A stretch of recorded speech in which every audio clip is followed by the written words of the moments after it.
Block 1. The night air pressed against my skin like a damp cloth as I hurried down the dimly lit street. My footsteps echoed against brick buildings, their facades blurring into shadows. A distant siren wailed, then faded, swallowed by the city's endless hum. 3 blocks to go until I reached the safety of my apartment, my sanctuary from the world that seemed determined to crush me beneath its weight. I clutched my worn leather bag tighter against my side. Inside, nestled between crumpled receipts and half-empty lip balms, lay an envelope containing every dollar I'd managed to save over 6 months of double shifts. $843. Not enough to escape this city, but enough to pay next month's rent and maybe, finally, fix the rattling sound in my ancient Toyota. Small dreams, but they were mine. My phone buzzed. A text from Ellie, my roommate. "Where are you?" He came back, asking questions. Said he knows. My lungs seized. He couldn't know. No one knew except Ellie, and she wouldn't tell. Couldn't tell.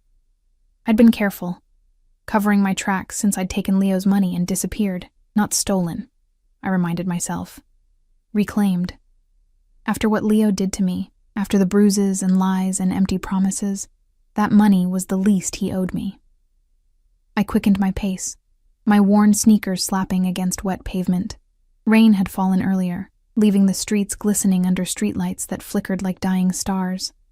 The coffee shop where I'd been working double shifts for the past 3 months was 20 blocks behind me now.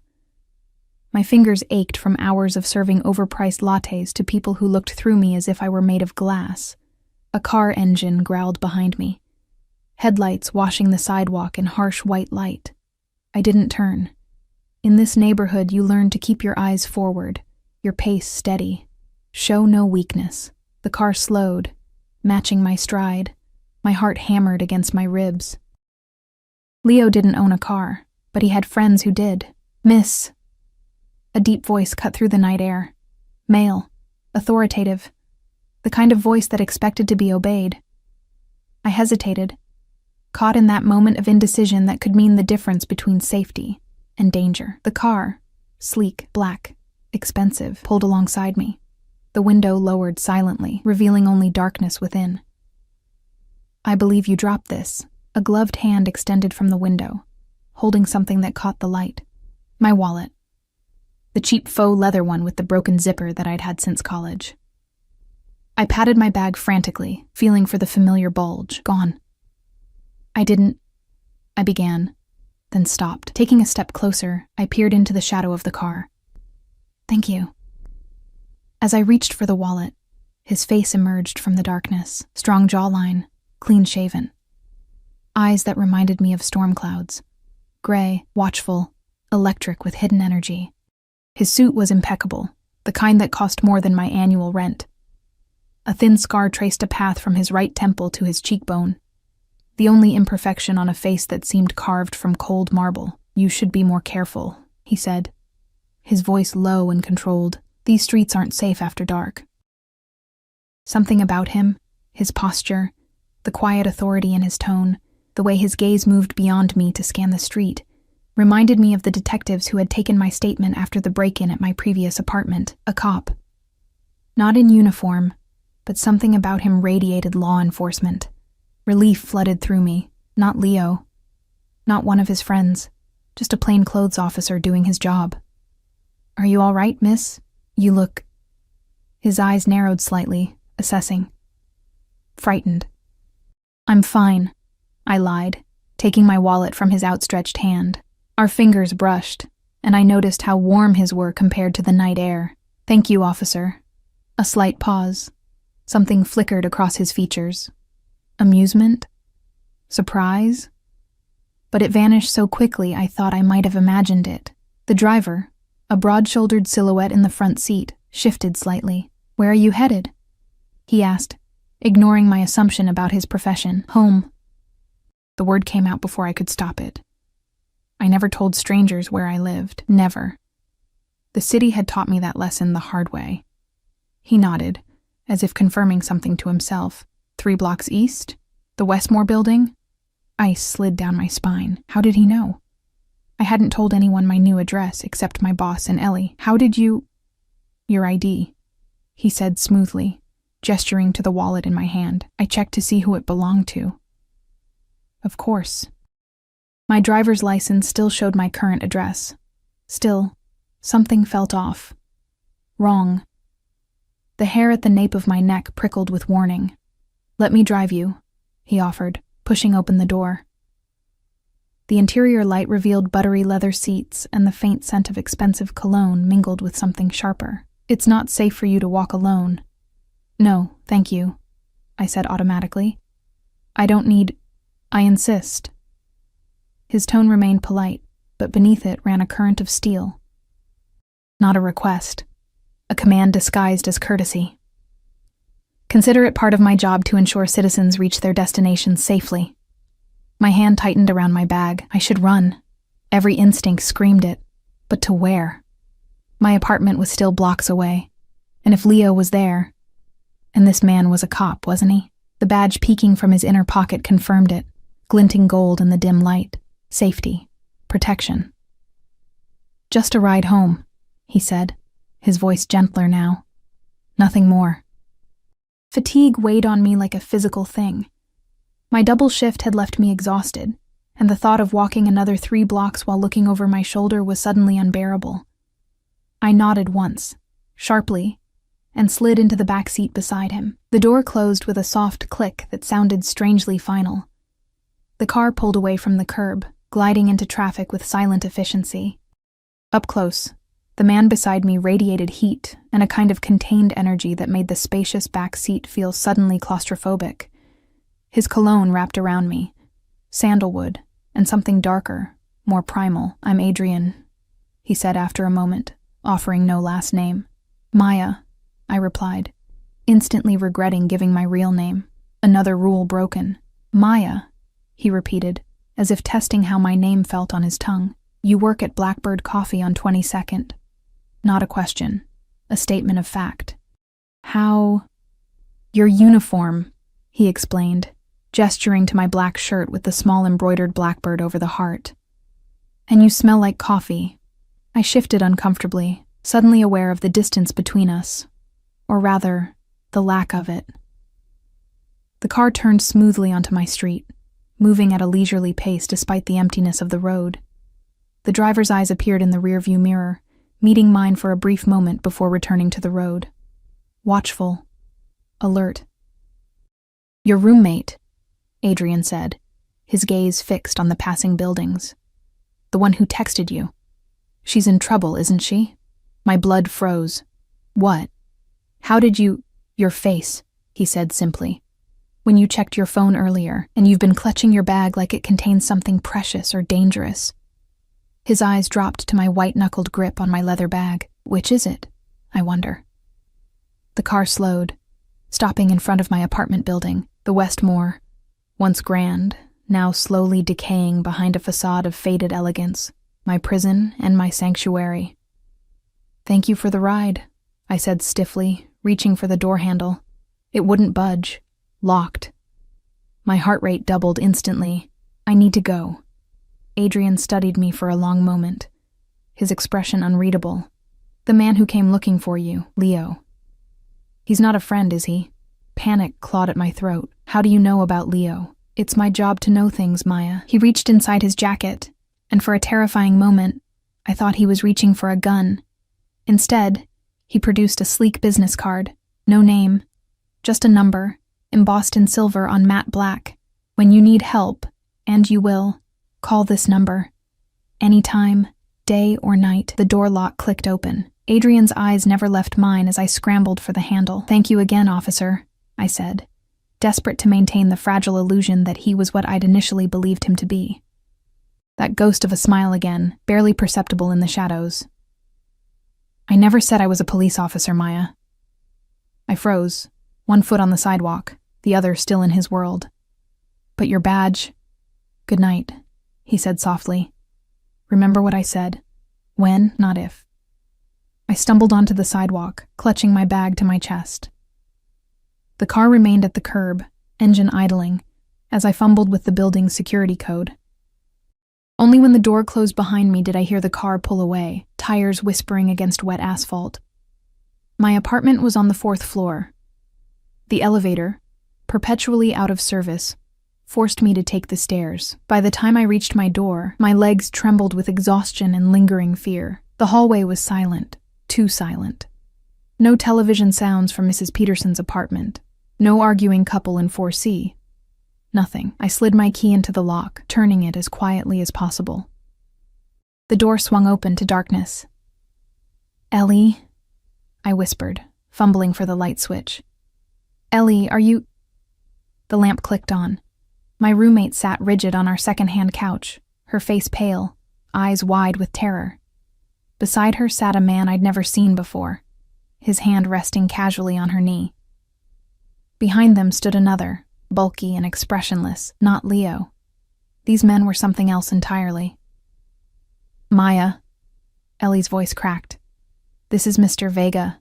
He says you have something that belongs to him." The man on the couch, Mr. Vega, smiled pleasantly.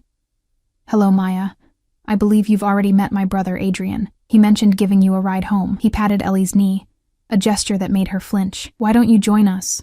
We have much to discuss." The business card in my pocket suddenly felt like it was burning through the fabric. Adrian, not a cop. Brother to this man who had invaded my home and terrified my friend. The realization washed over me like ice water. I hadn't escaped danger tonight. I'd been delivered directly into its hands. "I don't know what you're talking about," I said, the lie thick on my tongue. My gaze darted between Ellie's terrified face and the exit that now seemed impossibly far away. "I don't have anything of yours." Mr. Vega's smile never wavered. He was older than Adrian by perhaps a decade, with silver threading through his dark hair and lines etched around his eyes that spoke of both laughter and cruelty. Where Adrian had been all contained energy and cold observation, this man radiated an easy charm that somehow felt more dangerous. "Please sit," he said, gesturing to the armchair across from him. Not a request. The same commanding tone his brother had used, just wrapped in different packaging. Family shouldn't stand on ceremony. "Family?" The word escaped me before I could stop it. In a manner of speaking. He straightened his already immaculate cufflinks. Platinum, I noticed, with tiny diamonds catching the light. "You see, Maya, when you took what belonged to Leo Romano, you didn't just steal from him." His eyes hardened, though his smile remained fixed. "You stole from me." The room tilted slightly. Leo worked for this man? The Leo I'd known, my Leo, with his charming smile and quick temper, had been what exactly? A delivery boy? A soldier? The pieces clicked into place with sickening clarity. The unexplained cash, the late-night calls, the business associates, who sometimes appeared at our apartment at odd hours. "Leo deals drugs for you," I said flatly. Mr. Vega's laugh was genuine, his head tipping back with amusement. "Oh, my dear, Leo doesn't deal drugs. Leo manages distribution for pharmaceutical products across 3 states. He leaned forward, amusement fading. "And the money you took wasn't his personal poker winnings, it was mine." My mouth went dry. The envelope in my bag suddenly felt radioactive. $843, I said weakly. "That's all I have left. I can give it back." Another laugh, shorter this time. "The money you took amounted to $75,000, Maya. Leo was making a delivery when you..." Distracted him. The world collapsed to a pinpoint. 75,000? I'd found just over 15,000 hidden in Leo's gym bag. I'd taken it all, believing it was money he'd been hiding from me while I worked double shifts to pay our rent. 15,000, not 75. Which meant, "Leo stole from you too," I whispered.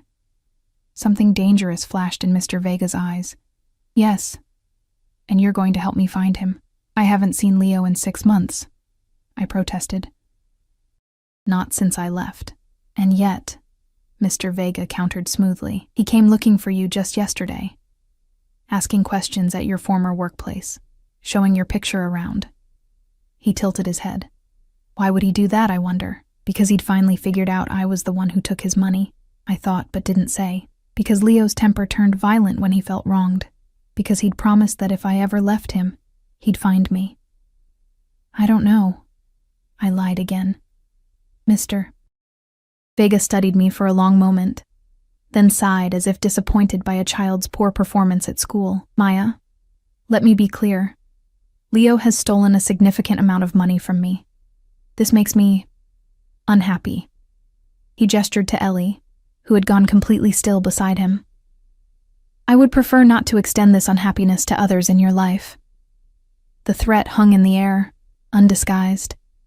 I swallowed hard, feeling the walls of my carefully constructed new life crumbling around me.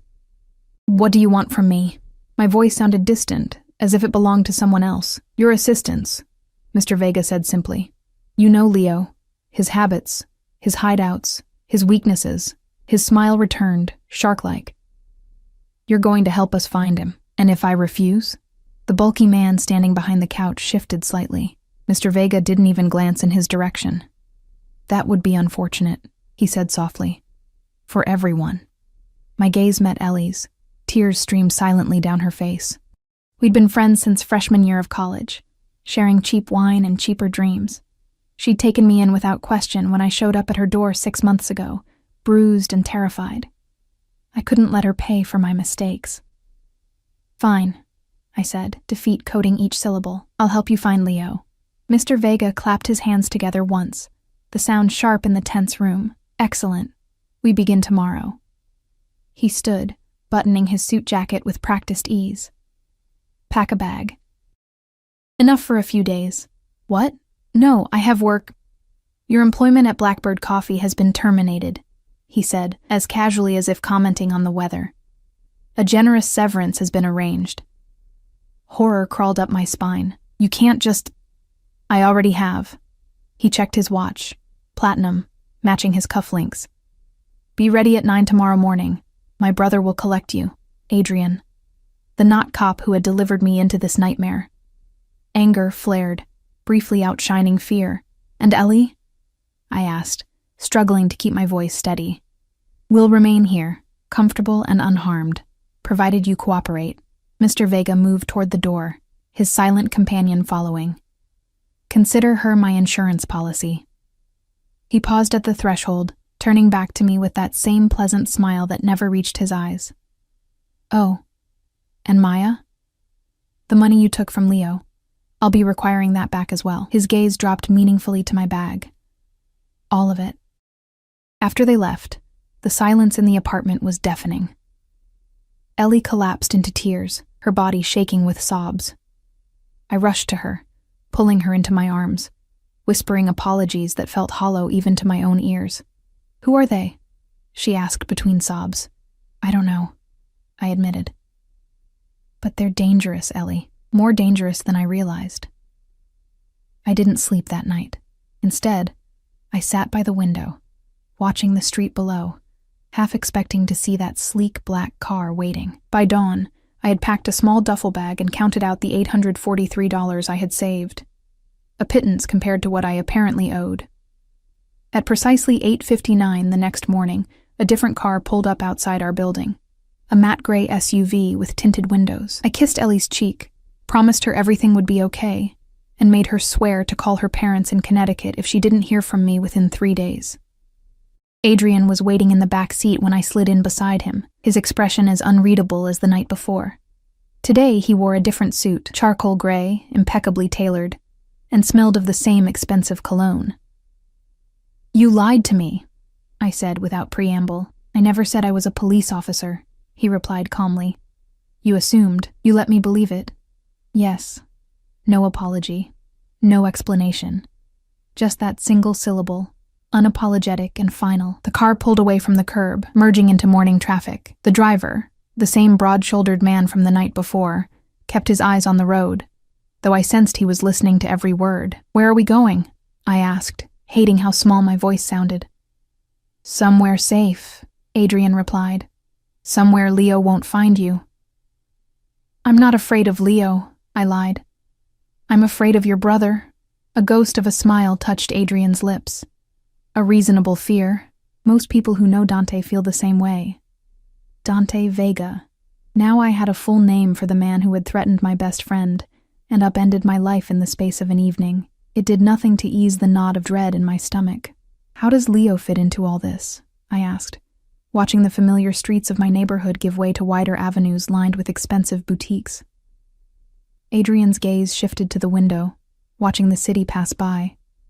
Leo Romano has worked for my family for 3 years, a courier primarily, not especially bright, but reliable. Until recently. When he stole from you, when he betrayed my brother's trust, Adrian corrected, his voice hardening slightly. In our world, that distinction matters. Our world. The phrase sent a shiver down my spine. I'd heard rumors, of course, whispers about the Vega family that controlled much of the city's underground economy. But they had been abstract, distant, like ghost stories told to frighten children. Now I was sitting beside one of them, being drawn into their world whether I wanted it or not. And what happens when you find Leo? I asked, already knowing the answer but needing to hear it spoken. Adrian's eyes met mine, gray and fathomless. That depends on Leo. The car turned onto a private drive bordered by wrought iron gates that swung open as we approached. Beyond them stretched manicured grounds leading to a sprawling estate that looked more like a small hotel than a private residence. Modern glass and stone nestled against old-growth trees that provided natural privacy. "Welcome to my home," Adrian said as the car stopped in a circular driveway. "For the foreseeable future, it's yours as well." The house was even more impressive up close.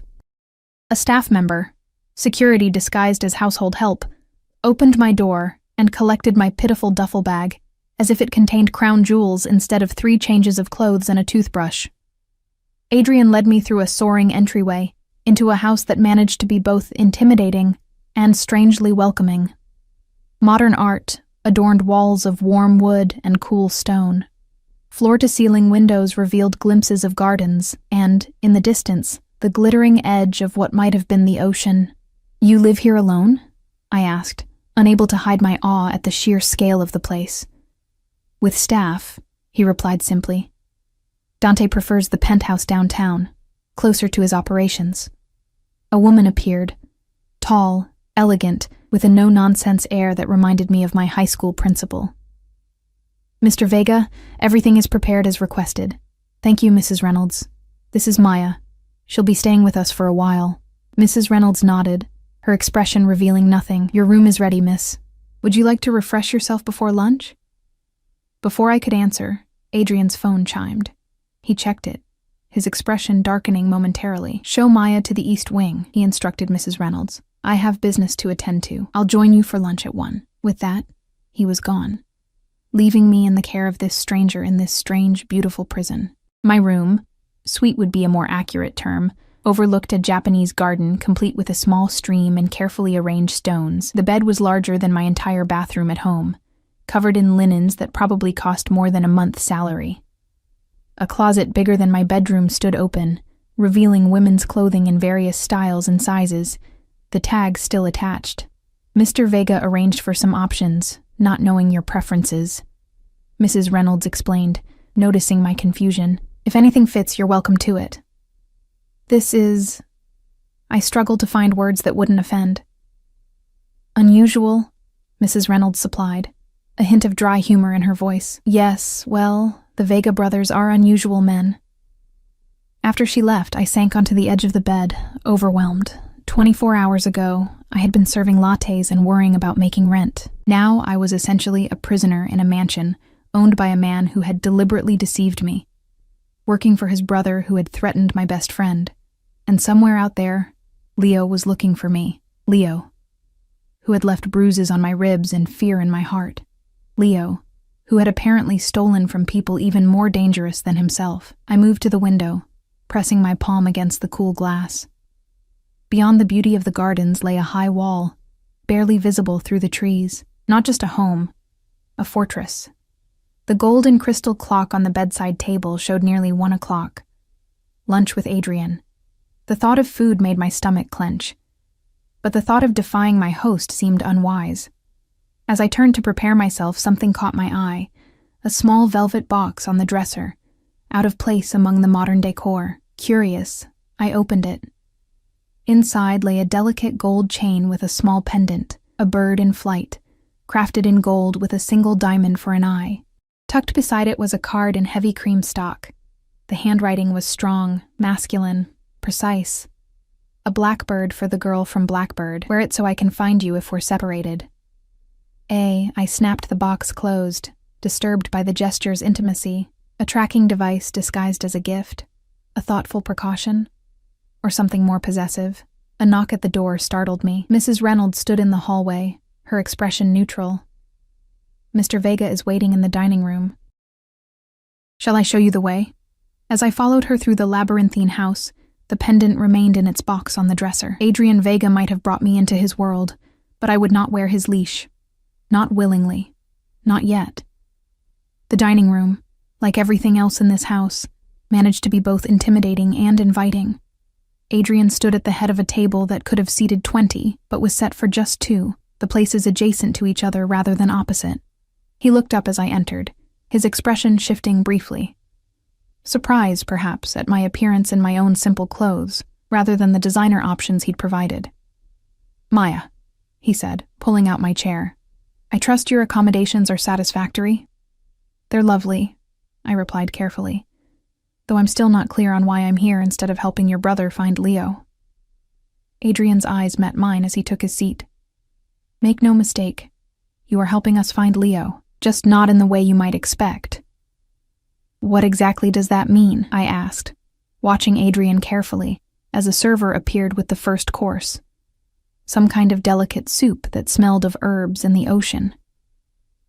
It means, Adrian said, his tone measured, that your presence here serves multiple purposes. He lifted his spoon, the movement precise and elegant. Leo is looking for you. We know this. And eventually, when he fails to find you at your apartment or your former workplace, he'll become desperate. You're using me as bait, I said, the realization washing over me like cold water. Adrian's expression remained impassive. I prefer to think of it as creating an opportunity for both Leo and ourselves. The soup before me suddenly seemed unappetizing. And what about Ellie? Is she bait too? Your roommate is perfectly safe. She's being watched, of course, but no harm will come to her as long as you cooperate. He took a sip of water, studying me over the rim of his glass. And I hope you will, Maya, for everyone's sake. The threat was soft, but unmistakable. I forced myself to eat, though each spoonful tasted like nothing. My mind raced, calculating possibilities, escape routes, leverage I might find, but the truth was painfully clear. I was outmatched in every way. Tell me about Leo, Adrian said after a few minutes of silence. How did you meet? The question caught me off guard. At a bar, downtown. I was out with friends, celebrating finishing my degree. The memory felt like it belonged to someone else now. That carefree girl with dreams and ambitions, before life had hardened her edges. He bought me a drink, made me laugh, seemed normal. And when did you realize he wasn't? I pushed the soup away, my appetite gone completely. 3 months in. He lost his temper over something small. I burnt dinner, I think. Threw a glass against the wall. I swallowed hard. The memories rising unbidden. He apologized. Brought flowers the next day. Said it would never happen again, but it did. It wasn't a question, but I answered anyway. Yes. Each time worse than the last. Each time with more elaborate apologies afterward. Adrian's expression had shifted subtly. A tightening around the eyes, a barely perceptible tension in his jaw. And the money? When did you take it? The night I left. My voice had dropped to barely above a whisper. He'd been drinking. Pushed me into a wall so hard I thought my shoulder had broken. When he passed out, I looked up, meeting Adrian's gaze directly. I found his gym bag, saw the cash, took it and ran. Not knowing it belonged to my brother. Not knowing it belonged to anyone but Leo, I corrected. I thought it was his savings, money he'd been hiding while making me work double shifts to cover rent. Bitterness crept into my voice. I felt justified. And now? I laughed, a hollow sound. Now I wish I'd never met him, never taken a penny, never... I trailed off, realizing how futile regret was at this point. The past can't be changed, Adrian said, as if reading my thoughts. We can only move forward from where we stand. The server returned, removing our soup bowls and replacing them with the main course, perfectly seared fish on a bed of vibrant vegetables. Under different circumstances, I might have been impressed by the elegance of the meal. Now it just seemed like another reminder of how far I'd fallen into a world I didn't understand. "So, what happens now?" I asked, pushing food around my plate. "I just stay here, locked in your beautiful cage, waiting for Leo to make a move. For the moment, yes." Adrian cut into his fish with surgical precision. "Though there are worse cages. Wouldn't you agree?" I thought of the apartment I'd shared with Leo, how it had transformed from a home to a battlefield, each room holding memories of arguments, of tears, of bruises hidden under long sleeves. "Yes," I admitted quietly. "There are worse cages." Something flickered in Adrian's eyes. Approval, perhaps, or understanding. "You're not a prisoner here, Maya. Think of yourself as a protected witness." "Protected by the very people I should be afraid of," I pointed out. "The world isn't as black and white as you might believe." He took a sip of wine, watching me over the rim of his glass. "My family's business may operate outside conventional laws, but we have our own code, our own justice. And what justice awaits Leo when you find him?" Adrian set down his glass carefully. "That depends entirely on him. On whether he returns what was taken, on whether he shows proper remorse." I didn't need him to elaborate. The unspoken threat hung in the air between us. Yet strangely, I felt no sympathy for Leo. Whatever fate awaited him at the hands of the Vegas, he had earned it, not just through his theft, but through the fear and pain he had inflicted on me and likely others before me. "And what about me?" I asked, the question that had been burning in my mind since last night. "What happens to me when this is over?" For the first time, Adrian's composure faltered slightly. A shadow passed over his features. "There and gone so quickly I might have imagined it. That also remains to be seen," he said finally. "Much depends on how events unfold." Not the reassurance I had hoped for. I pushed my plate away, appetite gone completely. "May I be excused? I'm not feeling well." Adrian studied me for a long moment, then nodded once. "Mrs. Reynolds will show you around the grounds this afternoon, if you feel up to it. The fresh air might help." I rose, grateful for the dismissal, but his voice stopped me at the threshold. "Maya, the pendant in your room." His eyes met mine, unreadable as ever. "It's not what you think." I froze. "What is it then?" "Insurance. Protection." A pause. "Should you need to contact me directly, the stone contains a panic button. One press, and I'll know you need me." "And the tracking capabilities I assume it has?" The ghost of a smile touched his lips. "A necessary precaution, for your safety more than my convenience." I left without responding, finding my way back to my room through the maze-like corridors. The velvet box still sat where I'd left it, innocuous and threatening all at once. I opened it again, studying the delicate workmanship of the golden bird, beautiful and dangerous, like everything else in Adrian Vega's world. After a restless hour alone with my thoughts, I accepted Mrs. Reynolds' offer of a tour. The grounds were even more impressive by daylight. Acres of manicured gardens giving way to wild woodlands, all encircled by that high wall I'd glimpsed from my window. Security cameras were discreetly positioned throughout, their presence a reminder that beauty and surveillance went hand in hand here. "How long have you worked for Mr. Vega?" I asked as we paused by a reflecting pool where koi fish swam lazily beneath lily pads. "Nearly 15 years, Mrs. Reynolds replied, her tone neutral yet somehow warm. "Since he purchased this property." "And his business? You know what he does?" She gave me a measured look. "I know enough to understand my place in this household. The rest isn't my concern. Doesn't it bother you, working for someone who—" I stopped, unsure how to finish the sentence without potentially endangering myself. "Mr. Adrian is a fair employer," she said carefully. "Generous, respectful, the rest—" She shrugged one elegant shoulder. "The world is complicated, Miss Maya. Black and white thinking is a luxury for those who've never had to survive in the gray areas." I considered her words as we continued our walk. How many compromises had I made in my own life? Taking Leo's money, Dante's money, had seemed justified at the time. An eye for an eye. But where did the cycle of justifications end? As evening approached, Mrs. Reynolds escorted me back to my room, informing me that dinner would be served at 8. I showered in the marble bathroom larger than my entire kitchen at home, letting the hot water sluice away some of the tension that had knotted my muscles since last night. Wrapped in a plush robe, I surveyed the closet of new clothing. Pride urged me to continue wearing my own clothes, shabby as they might appear in these surroundings. But practicality won out. I selected a simple black dress that fit surprisingly well, paired with flat shoes I could run in if necessary. Always plan for escape, a lesson Leo had taught me unintentionally. As I fastened the dress, my gaze fell once more on the velvet box. Insurance. Protection. Adrian's words echoed in my mind. After a moment's hesitation, I opened it and lifted the necklace, weighing the pendant in my palm. A cage could provide protection as well as confinement, I reasoned. And in this moment, protection seemed the wiser choice.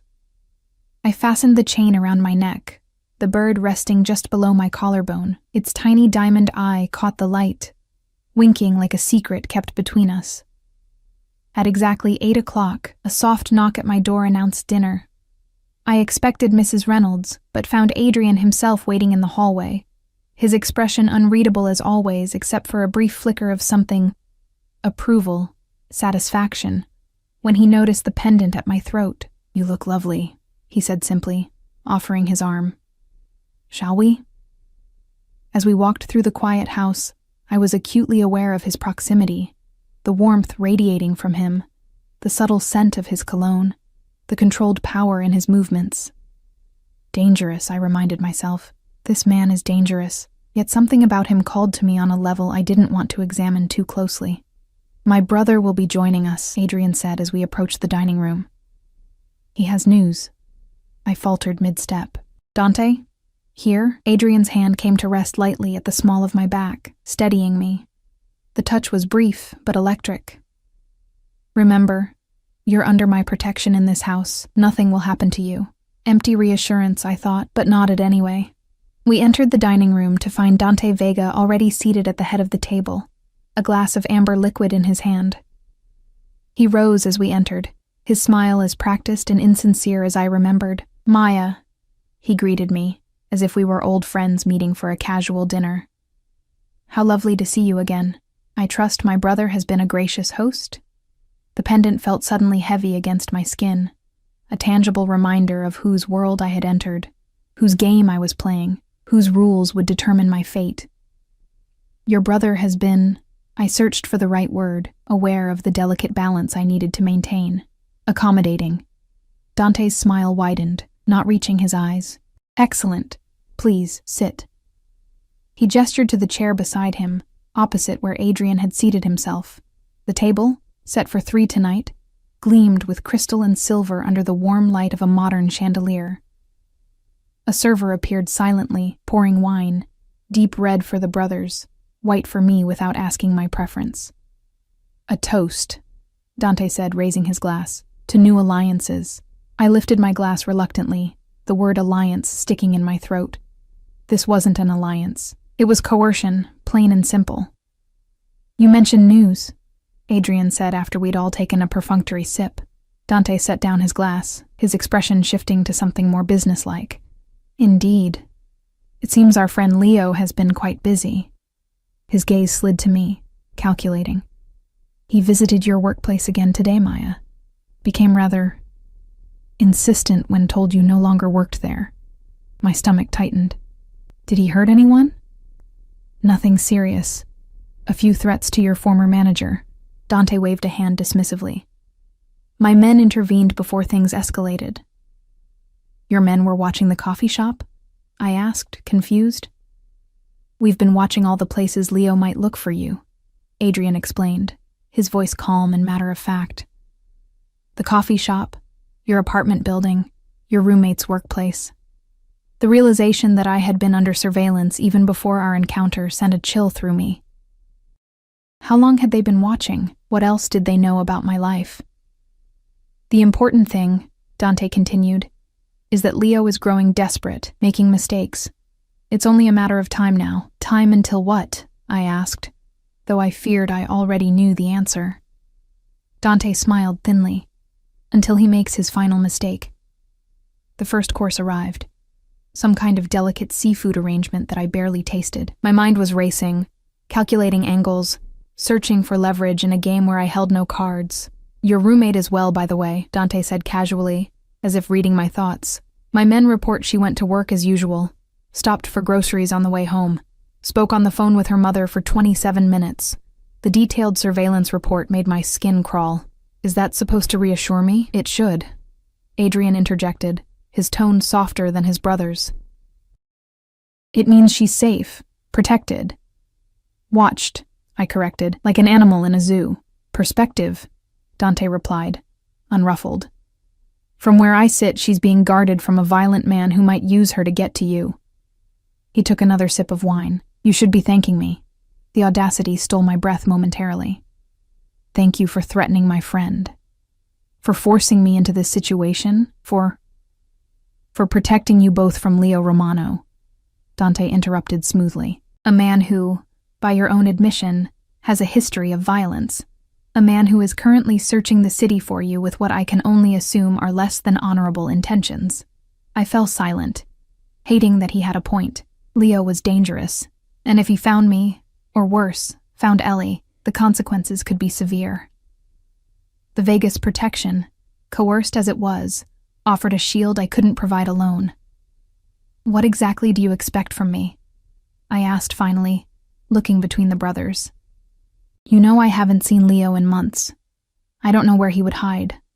But you know him," Adrian said quietly. "His patterns, his weaknesses, the places he felt safe. And most importantly," Dante added, "he's looking for you, which means when the time is right, you'll be our perfect lure." The main course arrived.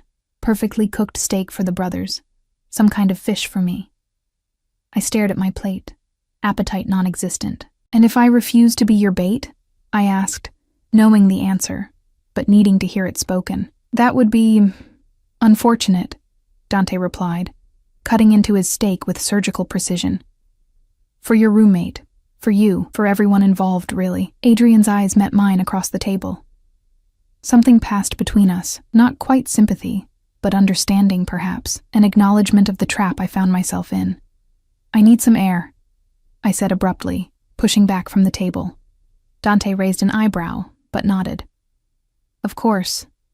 Adrian, perhaps you'd accompany our guest to the terrace." It wasn't really a suggestion.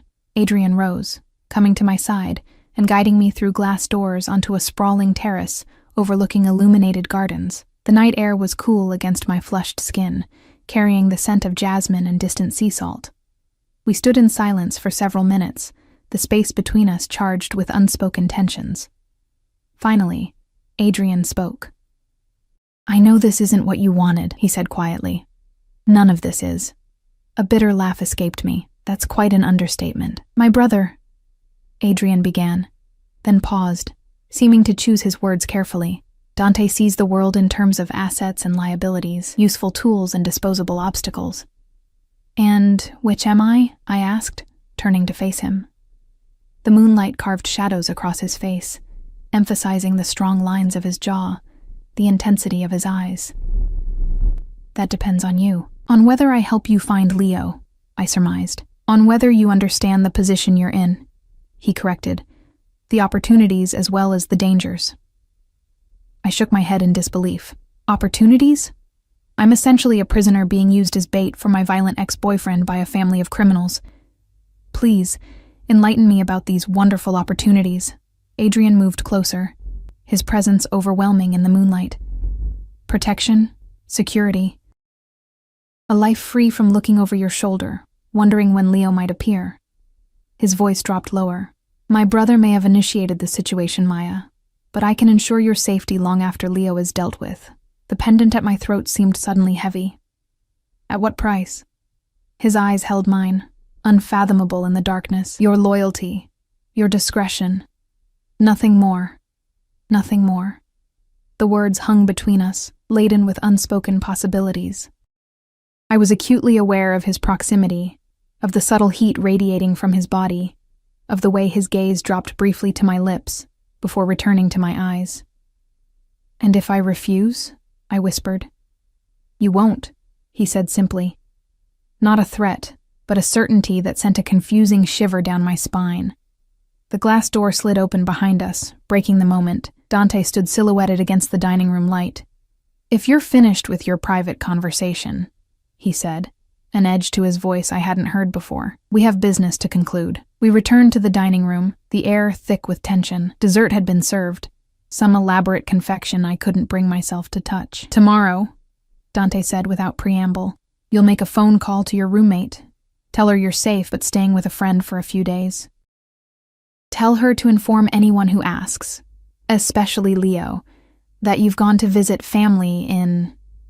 He paused, consulting his phone. "Michigan. Your mother still lives there, correct?" The casual mention of my mother sent a jolt of fear through me. How much did they know about my family? "Yes," I admitted quietly. "Good. This information will filter back to Leo eventually. When it does, he'll have two choices: believe it and expand his search, or disbelieve it and increase pressure on those closest to you.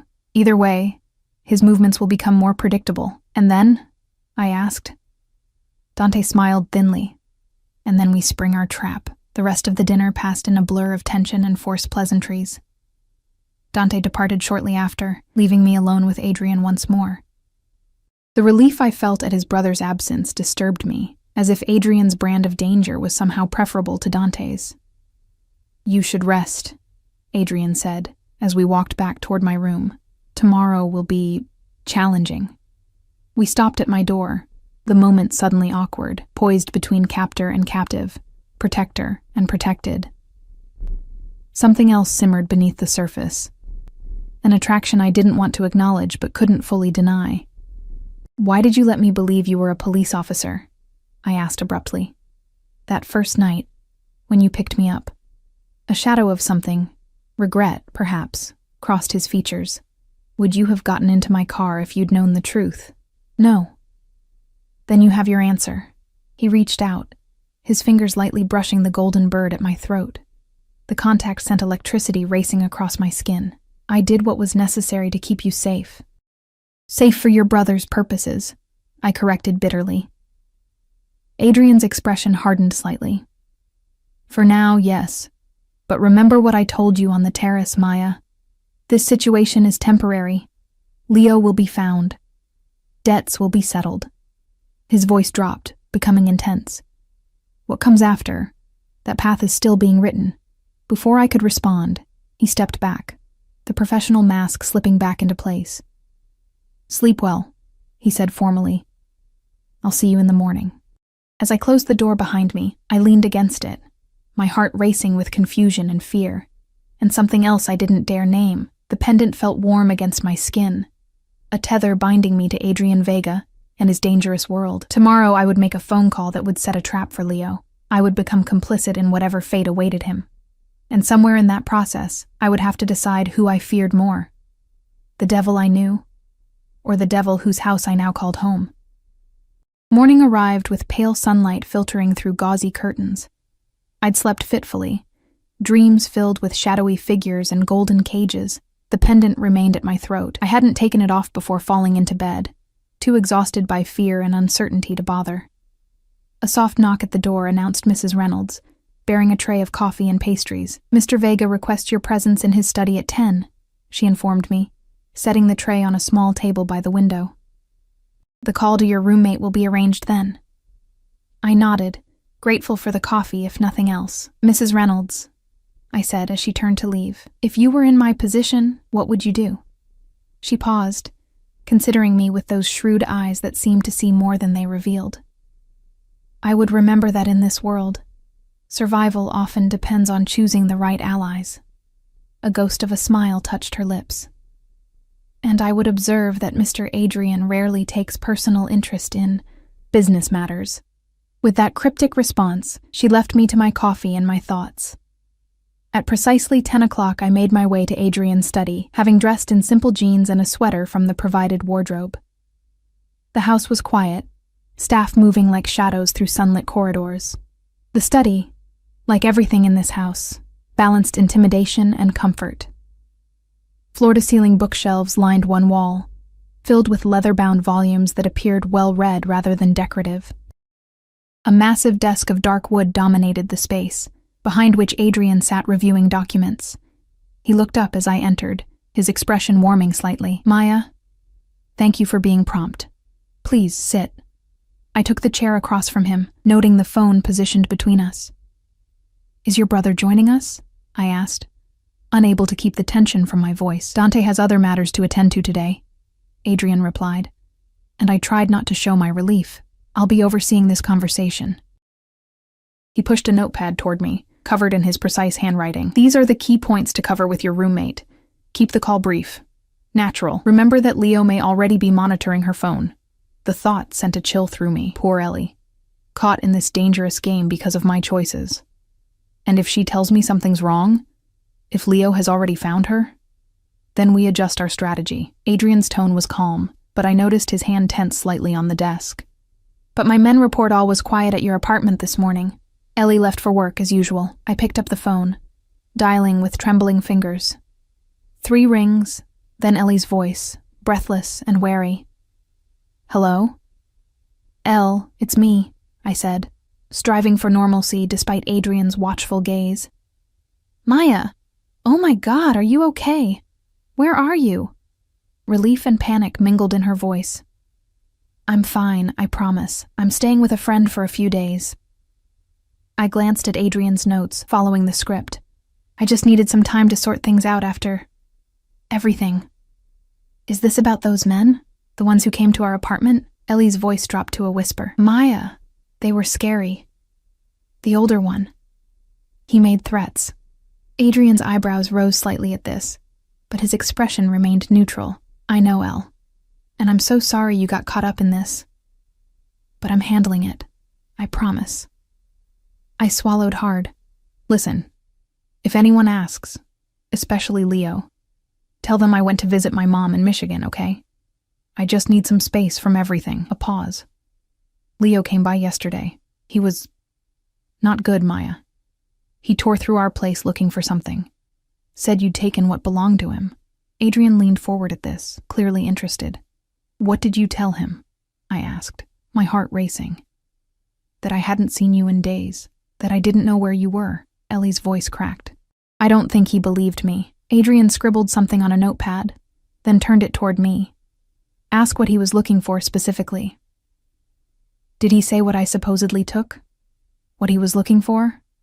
I asked, trying to keep my voice casual. "He kept talking about a flash drive. Said it was worth more than money." Ellie's voice dropped even lower. "Maya, who are you really with? Are you safe? Blink twice if you're being held against your will." Despite everything, a small laugh escaped me. "This isn't a video call, Elle, and yes, I'm safe." I met Adrian's eyes as I said it, surprised to realize I meant it, at least partially. Whatever the vaguest intentions, they had protected me from Leo so far. "I'll call again soon," I promised. "Just be careful, okay? Lock the doors. Don't talk to strangers." "That's rich coming from you," Ellie retorted, a hint of her usual spark returning. "You're the one who disappeared with mysterious men in suits." "Love you too, Elle," I said softly. "Talk soon." I hung up, the silence in the study suddenly oppressive. "A flash drive," I said, before Adrian could speak. "Not money. Leo was looking for a flash drive." Adrian's expression had turned thoughtful. "Did Leo have access to a computer at your shared apartment?" I thought back. "Yes, a laptop. He was weirdly protective of it. Kept it password locked, never let me use it." "And when you left, did you take anything besides the money? Anything from his personal belongings?" I started to shake my head, then froze as a memory surfaced. His keychain. I took his car keys so he couldn't follow me that night. My hands tightened into fists. There was a thumb drive on the ring. I thought it was just... I didn't even think about it. Adrian was suddenly intensely focused. "And where is this keychain now?" "In my bag. The one I brought here." I hadn't given it a second thought. Just another piece of the life I'd fled. Within minutes, we were in my room. I dug through my duffel bag, extracting a battered leather keychain with a set of car keys, And sure enough, a small black thumb drive. Adrian took it carefully, examining it as if it might explode. "This could change everything," he said, more to himself than to me. "If this contains what I think it does." "Which is what, exactly?" I demanded. What was Leo involved in besides drug distribution? Adrian's eyes met mine, calculating. I could almost see him weighing how much to reveal. "My brother's business interests are diverse," he said finally. "One aspect involves financial services for certain clients who prefer discretion over traditional banking."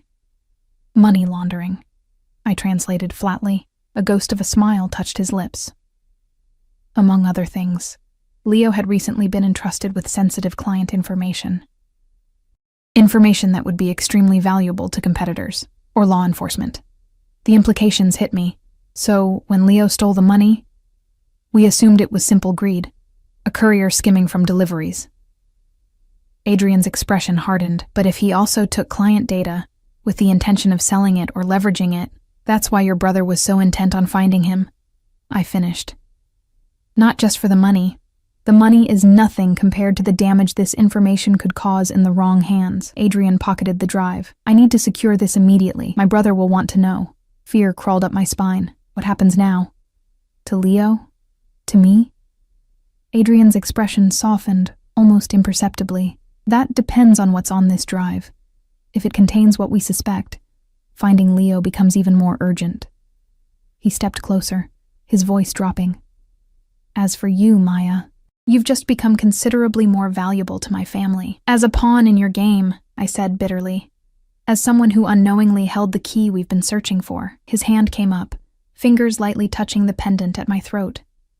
"Someone worth protecting."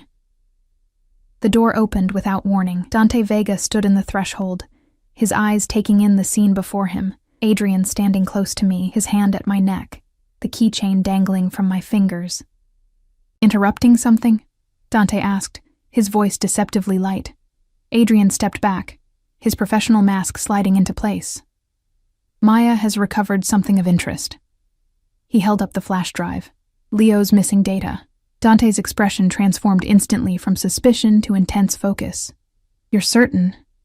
"It was on his keychain," I explained. "I took it the night I left him without realizing what it was." A slow smile spread across Dante's face, the first genuine one I'd seen from him.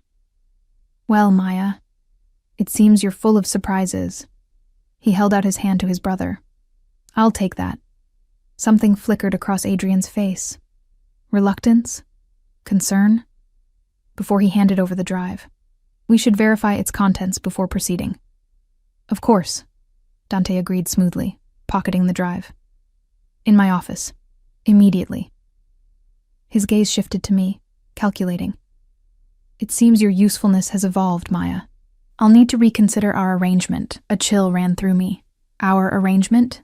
Don't worry," Dante said with a dismissive wave. "This development works in your favor. Assuming the data is intact, of course." He turned to leave, then paused.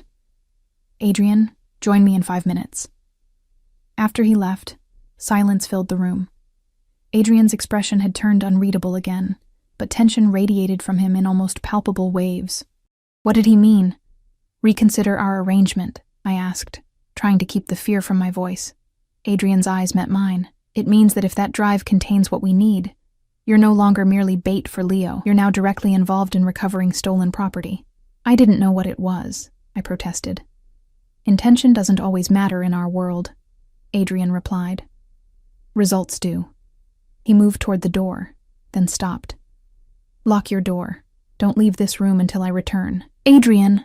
I called after him, surprising myself by using his first name. "Am I in danger from your brother?" He hesitated, then said quietly, "Not while I'm here." With that cryptic reassurance, he left. I sat on the edge of the bed, fingers absently tracing the golden bird at my throat. In the space of minutes, I'd gone from reluctant bait to unwitting accomplice. The flash drive I'd carried for months without a second thought might now determine whether I walked away from this nightmare or became permanently entangled in the Vegas world. Hours passed. Night fell. I remained in my room as instructed, alternating between pacing and staring out at the darkened gardens. No one came. Not Adrian, not Dante, not even Mrs. Reynolds with dinner. Just as I was considering venturing out despite Adrian's warning, a soft knock sounded at my door. I opened it cautiously to find Adrian, his expression grim, a small bag in his hand. "Pack whatever you need," he said without preamble. "We're leaving. Now."